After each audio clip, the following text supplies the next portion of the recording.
Live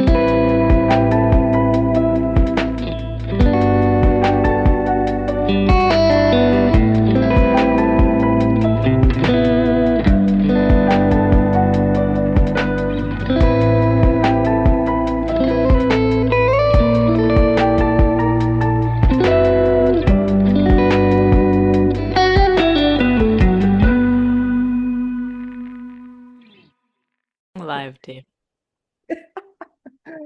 Welcome back to Shawna's Miraculous podcast. Today I'm excited to be joined once again by returning guest Maya Dayan. Yeah. Hi. For those of you who don't know Maya, Maya is a facilitator and access consciousness certified facilitator.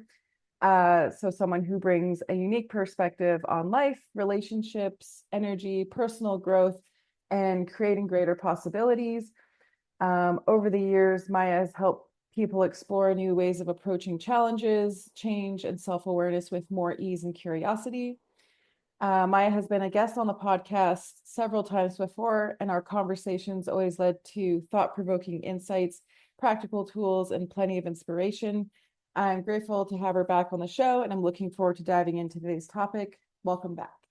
Yeah. Thank you, Shawna, for always being curious and having so many questions and explorations with a lot of cool people. Like, what a gift for all of us. Yeah, it's a lot of fun. Um, yeah, like we didn't even like discuss a topic. However, we have questions today. Woohoo. So, okay, should we just dive into the questions? Yeah, one thing about both me and Shauna, we're highly autistic and we just dive in. Like, and the more you acknowledge what you just are, you don't have to do all the pretense of let's talk about the weather. We just dive in. And that's also an interesting level of intimacy that a lot of times we don't acknowledge that we have. But if you're with this kind of person who you can like not see a friend for 10 years and then you get together and it's like you've never been separated. It's like, yeah, that's what capacity is that you haven't been acknowledging? I am super excited to see you in October, Yeah. and that is for the Choice for Possibilities with Simone coming to Vancouver. Oh my God. Yes, come people, come, come. Yeah, and I am going. I am like, you know what? I am going. That's the choice that I'm making. Oh, Yeah, and we were just talking about choice too, and that's really cool. We'll probably come back to that. Okay, so this is someone sent in a question just 5 minutes ago. Like just literally, I've got questions, sent them in. cool. So person number one, so they have three questions. First one is, and it's in regards to looks like relationships. So is compatibility something you find or something you build together in regards to relationship? So is compatibility something you find or something you build together? You actually just answered that question too with the autism part where you're like, well, if you get together and you haven't talked to the person for 10 Right. years. Wow. I never perceive the future. But how, like, it's so interesting because I think I would just go backwards. And the cool thing about Access is that we really work energetic with the person that's in front of us. So general questions in Access are always more interesting. Like I know you used to call in to Voice America when Gary Douglas and Dayton here used to do the show, and then Dr. Andrew Gardella used to do the show. But the live interaction in Access is so transformative, and that's something that both you and me experience, that it's always more interesting to take the wider questions. It's totally possible, but like Mhm. we all have this unique thread of energy that leads us to more lightness and choice. But I would say like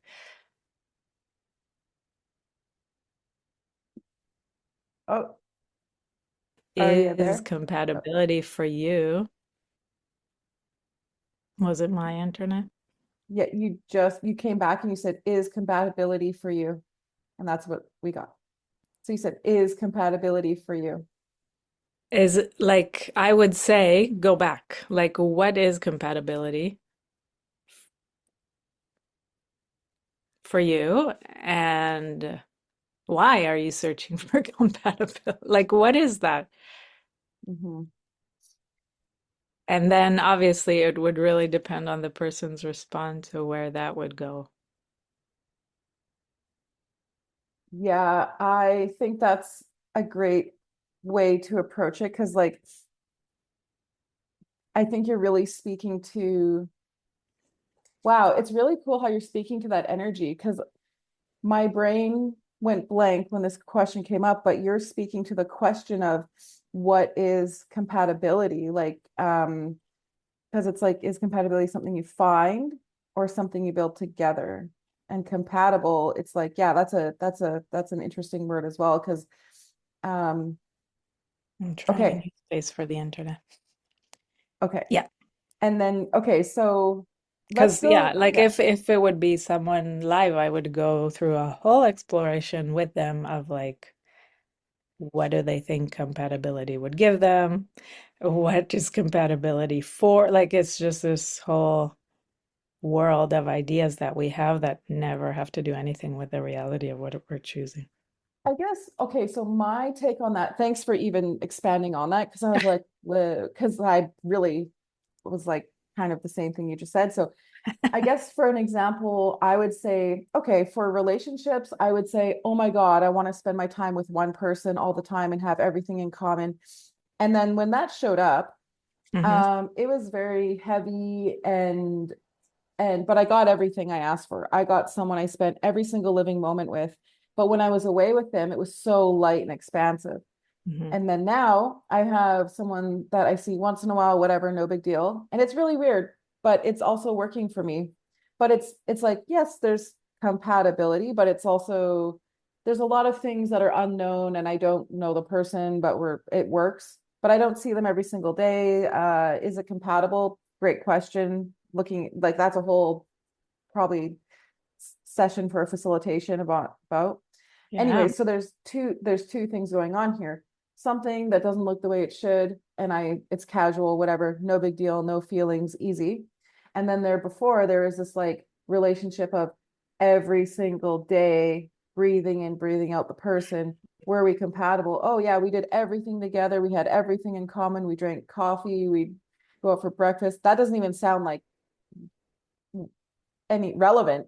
But Right. anyways, Yeah. yeah, it's not even relevant, the compatibilityness, because I was giving there was a lot of things going on, like giving up myself, doing all these things. So it's like I think you really have to look at what you're asking for and get into what you would actually like to choose and choose your life and create it as well. Because it's like I could sit here and say everything that I'd like to show up and it does show up, but it's like, oh shit, I that's not actually what I mean, it is what I wanted, but it's like it comes and goes. Anyways, like Or, one person could like tell you with all certainty that opposites work well together, and another person would say that I work way more together when I'm someone who's like me, whatever that means, of course. But it's like, and in that sense, it's the exploration. Okay, so what have I made real about compatibility? Why do I even think that's relevant in search of partner? Like, there's so many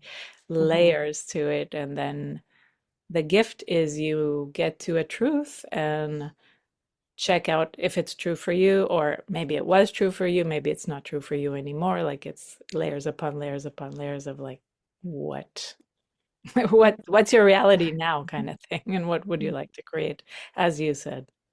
yeah, it's a cool exploration and sometimes people are like, well, that's not the answer that I wanted. But say moving on to their next question, Yay. because I do that all the time. I'm like, oh my God, like I had a conversation last night and holy shit, the changes through it was like interesting. And it wasn't even what I was never what I thought it would be. Like it's always a different something completely different. Mm. Okay, second question. Do you think jealousy? is something we're born with, or is it mostly shaped by culture and past experiences? Wow. No, I mean, that's one of the greatest gifts of access. It's like you learn that there's a thing called the distractor implant, and one of the distractor implants is jealousy. There are 24 other distractor implants, and in that name is it just says everything. This is distracting you to look at anything relevant. Like, Yeah, so, first of all, it's not real. Second of all, it requires you to actually be willing to go on that exploration and know that it's not real for you. Like, hmm, um, and also it's like knowing yourself. Like, I know myself that I never really done jealousy well, ever. Like, yeah, that was never an issue in my world, and I know it is an issue in some people's world, and it's never real. Like, yeah. And it is interesting because people, yeah, it's interesting when people make it real, but I yeah, can we know make it real? Absolutely.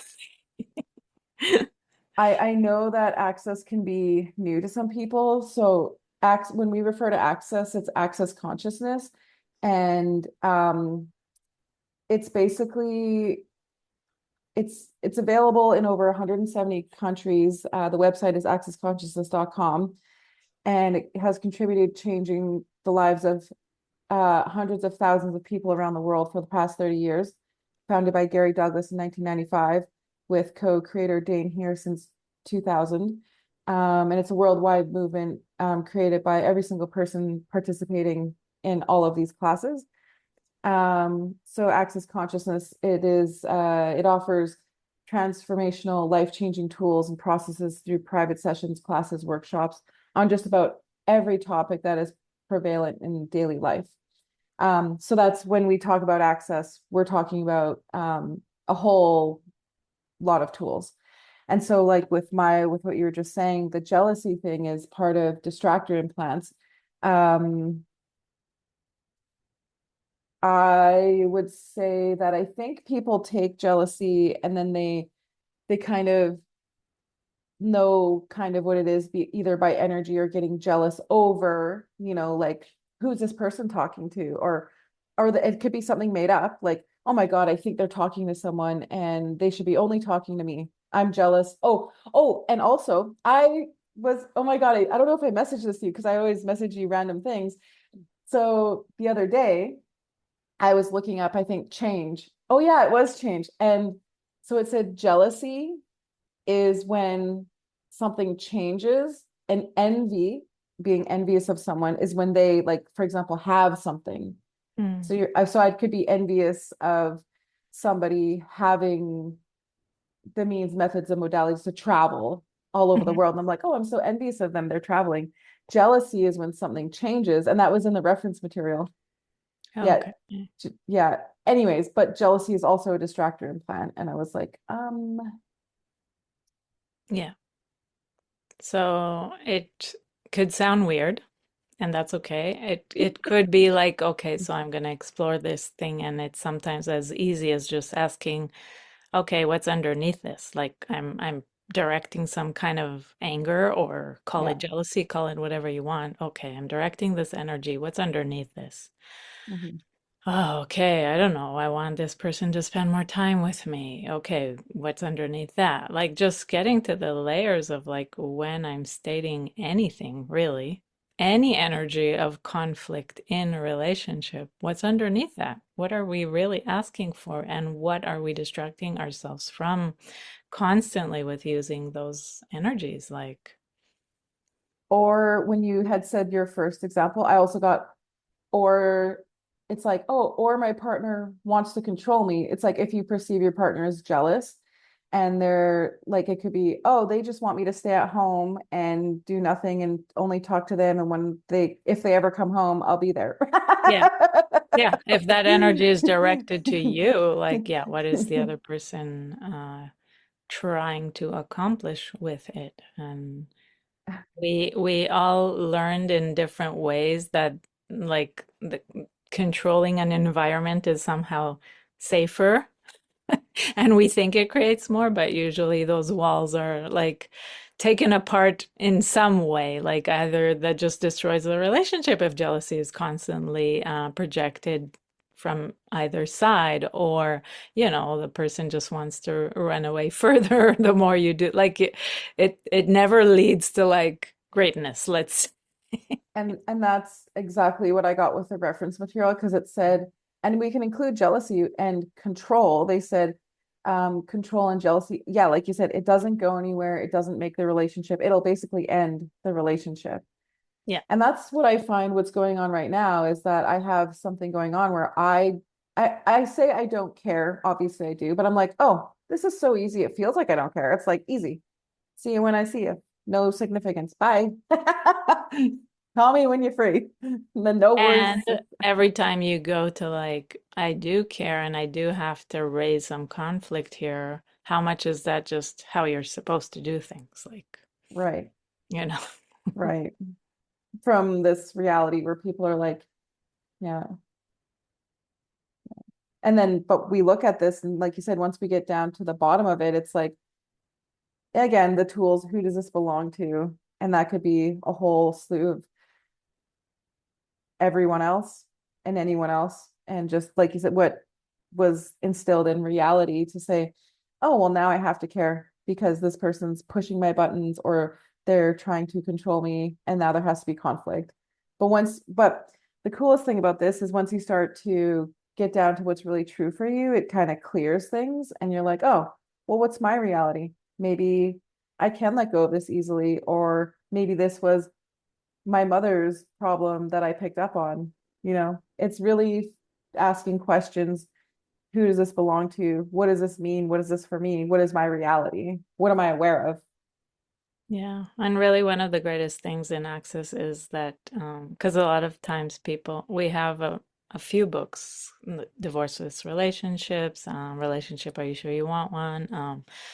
A book more about sex and relationship. There are quite a few, but it's like a lot of times people will come with this intense energy towards the founder and co-founder of like, you want everybody to break up, and they're like, Mm-hmm. no, we want you, if you're having a relationship, we want you to have the greatest possibility here. Like, we have Mm-hmm. 5 elements of intimacy, we have all these tools, we have vulnerability, like Mm-hmm. it's actually a way beyond jealousy, beyond anger, beyond Yeah. conflict, Yeah. and it could look as having casual relationships. It could look as being married. Like it doesn't actually have a correct path. It's more like what would work for you, and would you like ease in your relationships? Like, I love this conversation because it's funny. It's so expansive and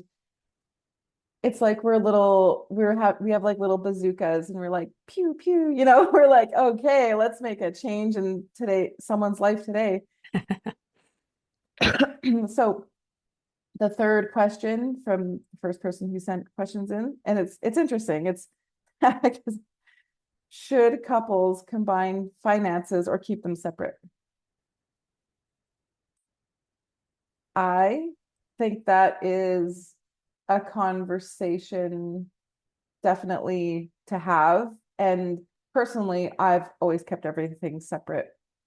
Now, that's here we go. And there's me, who I've never kept anything separate. So oh, how cool is, like, choose people. it's a choice. That's Okay. the cool thing of like there's no right or wrong. Well, then, yeah, like that's well, and I'm also like, so I've mostly been single and in relationships. Yeah. And then yeah, and then that's a conversation of sharing. And then you are married. And so Yeah. that's probably a whole different ballpark. But I know married people who do keep it all separate. Like, so even that's like, what will work? What works for you? What's your reality? And even with that, because you can have a joint account and you can have still conflict and transactional reality and who took what, and you can have separate accounts and have that. And you can have a joint account and have like creation of a financial reality together, and you can have separate accounts and have a creation of a like it is definitely how we take these things and then we put all kinds of things on top of them. Like if I'm doing separate accounts, it means, or if I'm doing joint accounts, it means. But no, you can have the same uh, conflicts, whether the account is separate or not, Mm-hmm. or you could have creations, whether the accounts are separate or not. You know what I mean? Like Mm-hmm. it's like we're looking for these external things that are um there to, I don't know, to show us like what we're doing here, but actually we have choice on all Mm-hmm. those on Yeah. all those different methods of still like just functioning completely different with it. Yeah. I also think that some people, like, I think I've seen people do the combined and separate at the same time. So they have their combined account, Right. but then they have their separate account. Or, Yeah. and then there's people who are crazy and they hide their money. So they have their accounts combined and then they go and create something completely different. You know, Yeah. like to, yeah, like, and it's also the question, what are you aware of?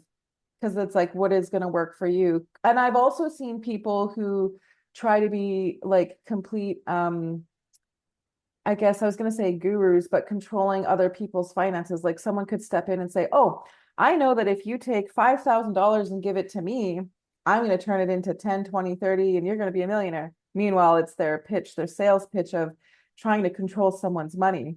And I watched this happen right in front of my face. My friend was sitting there and they were like, well, like where should I make this investment? And this person's like, oh, if you put it into X, Y, and Z and listen to me and pay me, then this is gonna be successful. And it was a total sales pitch.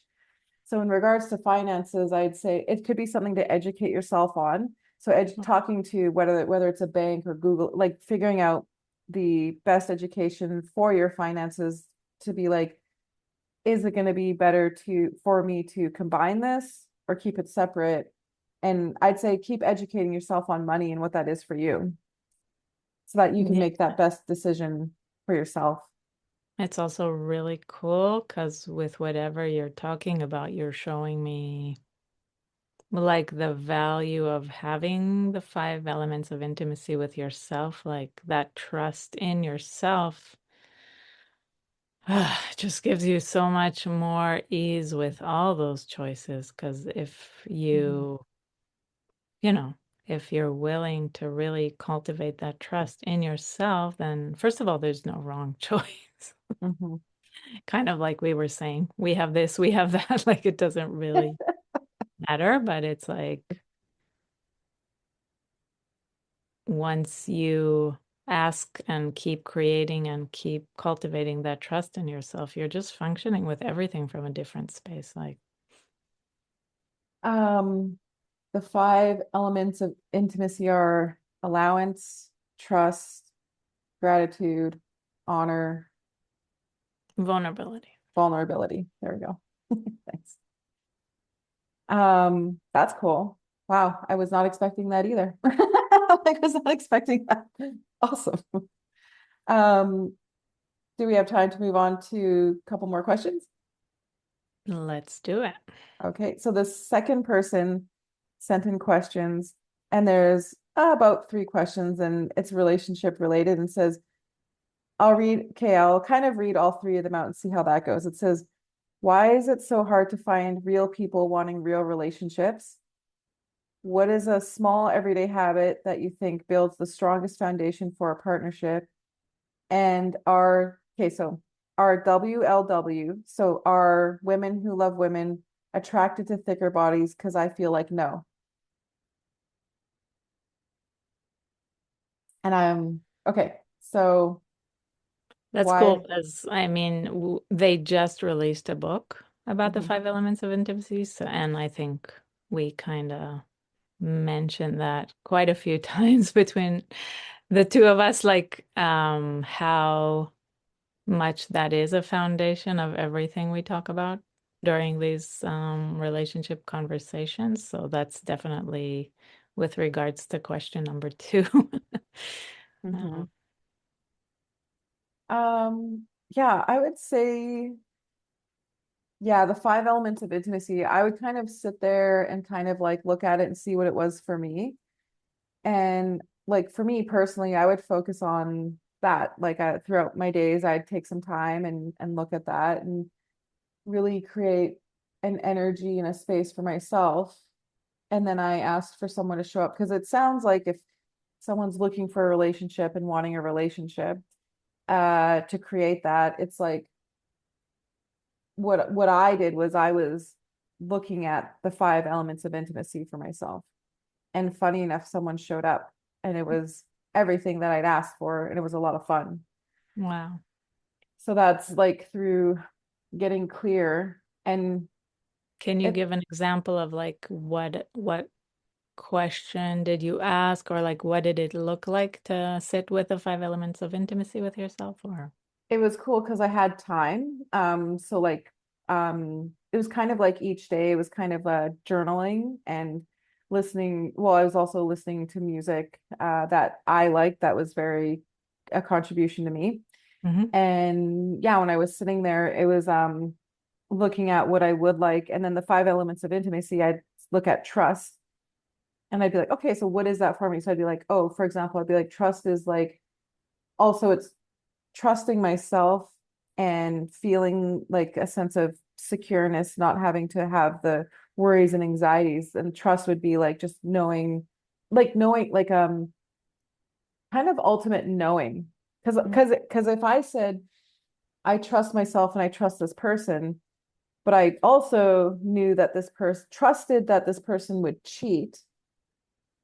I always know when a That's like partner. opening a can of worms for a whole other episode. Yeah. Next Let next like episode. let's say if we keep it simple. But like it's really cool because since we started, like the first time I mentioned the five elements of intimacy, when you were talking about the person in the restaurant, like the energy of our conversation has shifted. And that's what we're talking about here, like an Hmm. energetic change Hmm. that also changes the space from which you choose things. So, like, let's say that first Oh, question of there you like, go. how come these things are not happening to me? When I add the five elements just to a simple conversation with Shauna, Hmm. like we're talking from a different space. We're functioning from like a fuller cup where like our question would not be that anymore. It would be like, oh, what would it take for this wonderful person to show up in my life? And like Yeah, we could contribute to each other. Like the question and the space change what's possible for you, basically. that's really cool. I'm glad you like redirected that because I was like, yep, we're going down another episode. Like episode 2.0. Yeah. We're gonna extend this for another As far as hour. I know, we keep it to 30 minutes-ish conversation. We do. Well, and that is a great way. Thank you for actually rounding that up because it's true that it is that energy change. So looking at those five elements of intimacy, I'd sit there and be like, what is this for me? And then I'd look into that. And then uh, something beautiful showed up. So even when I read the Gentleman's Club, beautiful things show up too. So And really, in th all three of these questions, there is a sense that obviously, again, private conversation, specific energies that come up would always bring different things. And also, the cool thing in Access is we have so many tools, but they always create this expansion one way or another kind of thing. But I would say that all three questions really direct into the realm of like getting to know yourself more and what you desire more. Like even with the third question, it's like if you have no one to compare to, what would you choose here? Like wow. we're constantly seeking some external comparison, validation, right and wrong of like how to create relationship, if my relationship way is right or wrong. Like it's all this like shifting the Wow. energy inwards and being like, okay, I'm cultivating this new knowing of myself with the five elements of intimacy, even with the simple, like, what does it look like to trust myself? What does it look like to honor myself? What does it look like to be vulnerable with myself? What does it look like to have gratitude for myself? And what does it look like? I can't, to have allowance with myself. Yeah. Yeah. So, that's it. That, Like you're starting to ask different questions, and then there is no how come anymore. There is no what would another person choose that's correct or incorrect anymore. There's just like the I, flow. The flow of the universe is back towards you versus like the external. What are they doing? What am I comparing myself to? What's the correct body to love? Like yeah. just And tossing all of that out of the window, basically. yeah, and the universe has your back. Well, wow, thank you so much for that because there's one piece in there that you said, and I'm just gonna leave it at that because that was really cool. I will, yeah, definitely be putting in the references that we chatted about today. And yeah, thank you, Maya. That was fun. Always a pleasure. Thank you, Shawna. Cool. All right. Well, And thank you everyone for sending in questions. That was fun. yeah, yeah. Thank you to the listeners and everybody sending in questions. Yeah, that was fun. Okay. Have a good day. Until the next time. Yep. Bye. Bye.